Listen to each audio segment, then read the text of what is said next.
மீன் குழம்பு வைக்கிறதுக்கு ஒரு மசாலா வறுத்து அரைச்சிக்கலாம். அதுக்கு ஒரு டேபிள் ஸ்பூன் எண்ணெய் சேர்த்துக்கிறேன்.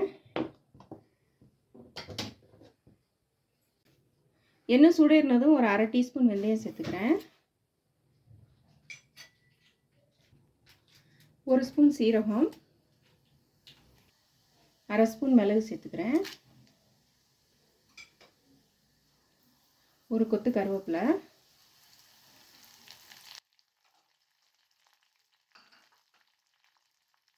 வெள்ளைப்பூடு உரிச்சது ஒரு 10 பல் சேர்த்துக்கிறேன். பெரிய வெங்காயம் நறுக்குனது 2,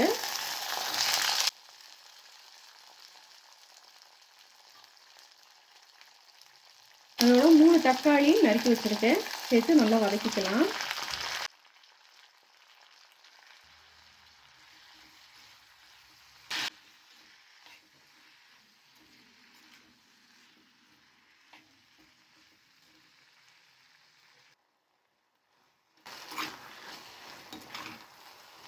நல்லா வதங்கிருச்சு வெங்காயம் தக்காளி எல்லாம்.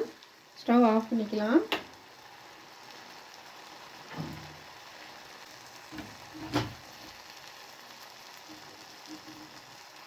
அப்படியே இறக்கி வச்சுக்கிறேன். ஆறினோடனே அப்படியே அதை பேஸ்ட்டாக அரைச்சி எடுத்துக்கலாம்.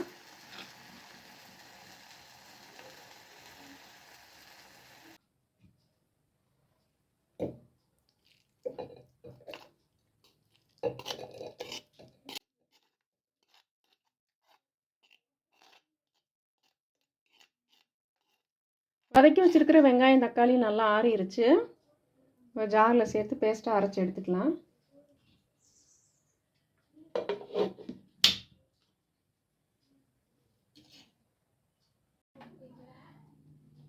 மத்தி மீன் குழம்பு வைக்கிறதுக்கு மண் பாத்திரம் வச்சுருக்கேன். சூடேறினதும் ஒரு குழிக்கரண்டி நல்லெண்ணெய் சேர்த்துக்கிறேன்.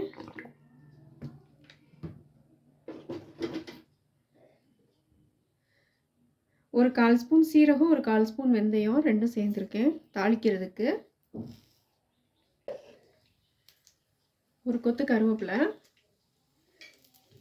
சின்ன வெங்காயம் நறுக்குனது ஒரு கையளவு சேர்த்துக்கலாம்.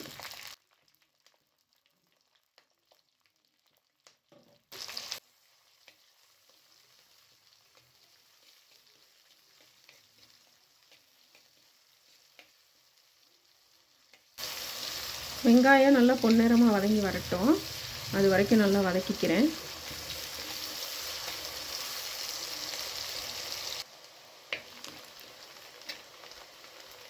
வெங்காயம் நல்லா வதங்கிருச்சு.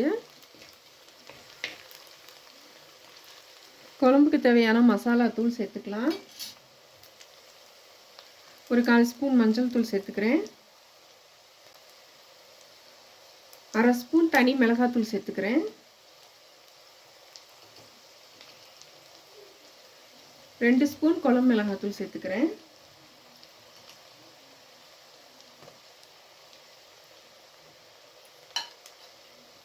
மசாலாலாம் சேர்த்ததுக்கப்புறமா எண்ணெயில் நல்லா வதக்கிக்கலாம்.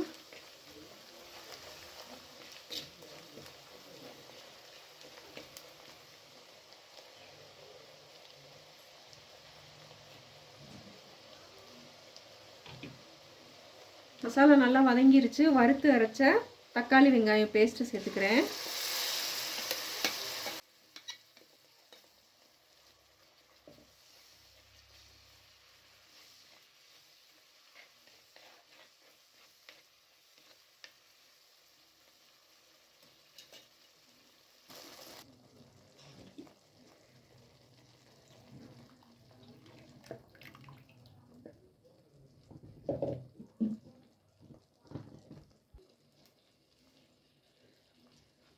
ஒரு சின்ன லெமன் சைஸ் புளி ஊற வச்சுருந்தோம். அந்த புளி கரைசலை சேர்த்துக்கலாம்.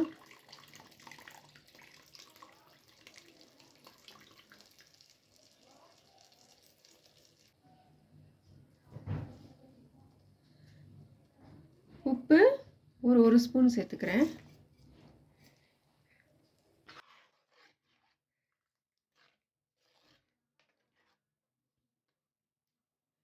உப்பு சேர்த்துட்டு நல்லா கலந்து கொடுத்துட்டு மூடி போட்டு குழம்பு நல்லா கொதிக்கட்டும்.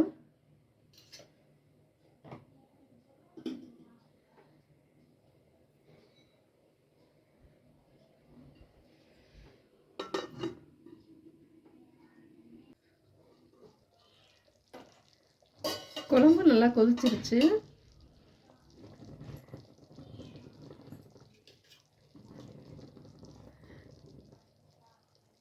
குழம்பு நல்லா கொதிச்சிருச்சு. கழுவி வச்சிருக்கிற மத்தி மீனை சேர்த்துக்கிறேன். அதோட நறுக்கின மல்லி இலை சேர்த்துக்கிறேன்.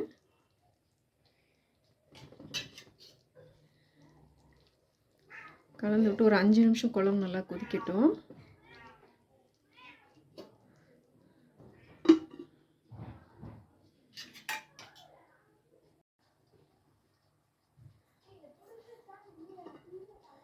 குழம்பு நல்லா கொதிச்சிருச்சு. ஸ்டவ் ஆஃப் பண்ணிக்கிறேன்.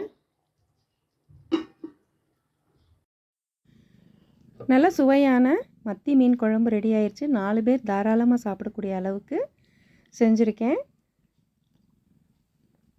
மீண்டும் இன்னொரு வீடியோவில் சந்திக்கலாம். அஸ்ஸலாமு அலைக்கும்.